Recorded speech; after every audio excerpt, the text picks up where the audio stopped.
discussion of reason and science. Our moderator for tonight is Mr. Truett Weems.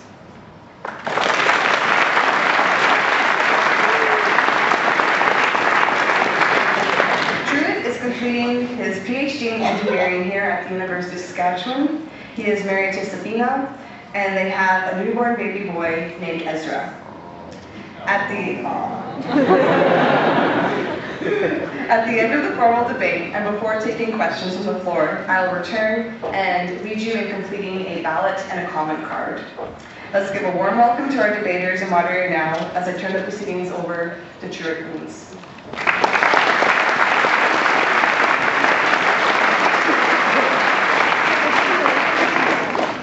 Thanks, Danae. Welcome everyone to what promises to be a very exciting and thought-provoking evening. And as Danae mentioned, one of the great values and traditions of the university is free and scholarly discussion of important issues, an environment that promotes tolerance and inquiry. And there's perhaps no more compelling issue that we can talk about rather than our question tonight: does God exist?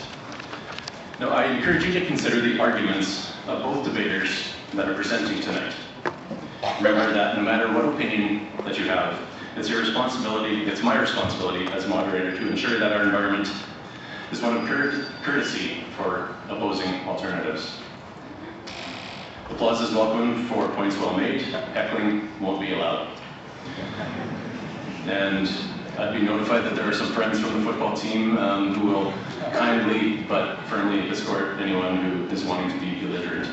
And the moderator was also a lineman for the Huskies. So. Debates contribute to the educational experience offered by our university community, so please be considerate and respectful as you participate in the debate. So no inappropriate jeering or name calling, please. Now, the classic format of this debate gives each presenter 20 minutes to make his initial argument for or against the question. The theist, Dr. William Craig, will present his case first. Then the debater taking the atheist position, Dr. George Williamson, will present his 20-minute arguments. Now, the second part of the debate format is the rebuttals. Each debater will have 12 minutes to probe the weaknesses in the opponent's argument, as well as to reaffirm his own thesis as the more convincing case. The rebuttals are followed by a brief segment of questioning and dialogue that promises to be very dynamic, in which each debater will have 7 minutes to ask questions pertaining to his opponent's thesis. Each of our esteemed scholars will have 6 minutes to make their closing statements. You will then be given a brief opportunity to cast your vote and write your opinions on a comment card under the guidance of our Master of Ceremonies. Finally, I'm going to moderate a 20 to 30 minute time-allowing question and answer session in which you'll have an opportunity to ask questions of each debater, of either debater. A microphone will be provided at the front, and you can ask a question of the debater of which you choose. Now, to ensure that we finish on time, we have an official timer to which each of the debaters have been introduced, and they've been agreed to abide by the time cards that will be presented. And when the stop sign is shown, the speaker will stop. And now, let's hear from Dr. Craig, who will be giving a 20-minute argument in the affirmative to the question, does God exist?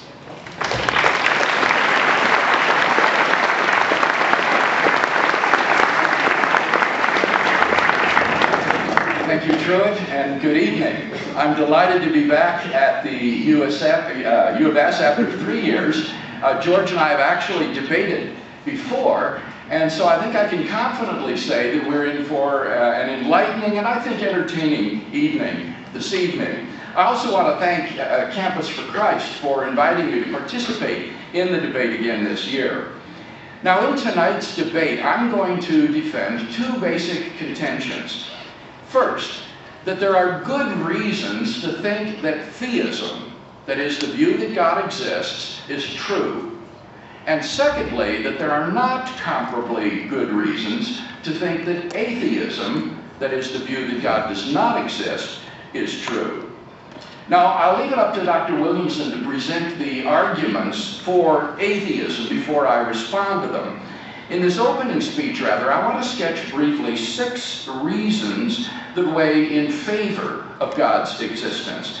As a professional philosopher, I believe that the hypothesis that God exists makes sense of a wide range of the data of human experience, including philosophical, scientific, moral, historical, and existential considerations.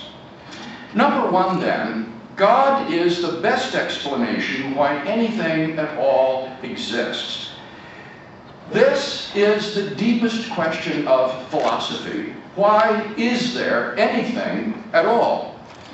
Experience teaches that 1, everything that exists has an explanation of its existence, either in its own nature or in an external cause.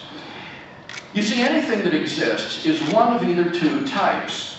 The first type is something that exists necessarily by its own nature. Examples? Well, many mathematicians think that numbers and other mathematical objects exist in this way.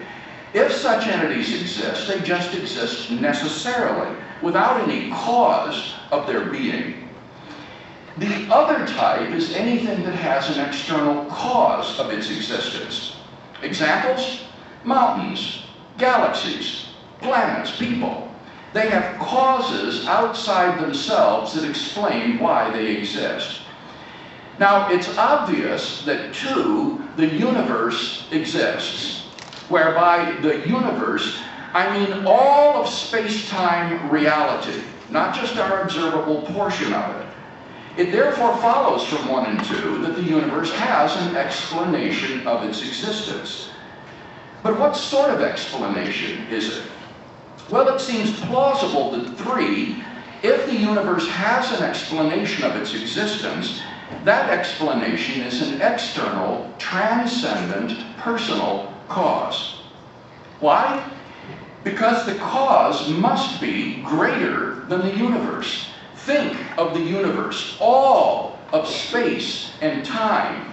So the cause of the universe must be beyond space and time. Therefore, it cannot be material or physical. Now, there are only 2 kinds of things that fit that description. Either abstract objects, like numbers, or else an unembodied mind or consciousness. But abstract objects don't stand in causal relations. The number 7, for example, has no effect on anything. Therefore, it follows that 4, the explanation of the universe is an external, transcendent, personal cause, which is what everybody means by God. Number 2, God is the best explanation of the origin of the universe. Have you ever asked yourself where the universe came from? Typically, atheists have said that the universe is just eternal and uncaused, and that's all. But there are good reasons, both philosophically and scientifically, to doubt that this is the case. Philosophically, the idea of an infinite past seems absurd. Just think about it. If the universe never had a beginning, that means that the number of past events in the history of the universe is infinite. But mathematicians recognize that the existence of an actually infinite number of things leads to self-contradictions. For example, what is infinity minus infinity? Well, mathematically, you get self-contradictory answers. This shows that infinity is just an idea in your mind, not something that exists in reality. But that entails that since past events are not just ideas, but are real, the number of past events must be finite. Therefore, the series of past events can't just go back and back forever. Rather, the universe must have begun to exist. This purely philosophical conclusion has been confirmed by remarkable discoveries in astronomy and astrophysics. We now have pretty strong evidence that the universe is not eternal in the past, but had an absolute beginning about 14 billion years ago, in a cataclysmic event known as the Big Bang. And what makes the Big Bang so startling is that it represents the origin of the universe from literally nothing. For on the Standard Model, all matter and energy, even physical time and space themselves, come into being at the moment of the Big Bang. Now, of course, alternative theories have been crafted over the years to try to avoid this absolute beginning. But none of these theories has succeeded in restoring an eternal past. At the very most, they just managed to push back the beginning to an earlier step. The physicist P.C.W. Davies concludes, the coming into being of the universe is not just a matter of imposing some sort of organization upon a previous incoherent state, but literally the coming into being of all physical things from nothing. But then the inevitable question arises, why? Why did the universe come into being 14 billion years ago? What brought the universe into existence? Well, unless you're willing to say that the universe just popped into being uncaused out of absolutely nothing, there must be a transcendent cause beyond space and time which created the universe. Thus, from one, everything that begins to exist has a cause, and two, the universe began to exist, it follows logically that three, therefore, the universe has a cause. Now, as the cause of space and time, this cause must be an uncaused, timeless, spaceless, immaterial being of unfathomable power. But the only thing that can fit that description, as we've seen, is an unembodied mind. And thus we're brought not merely to a transcendent cause of the universe, but to its personal creator.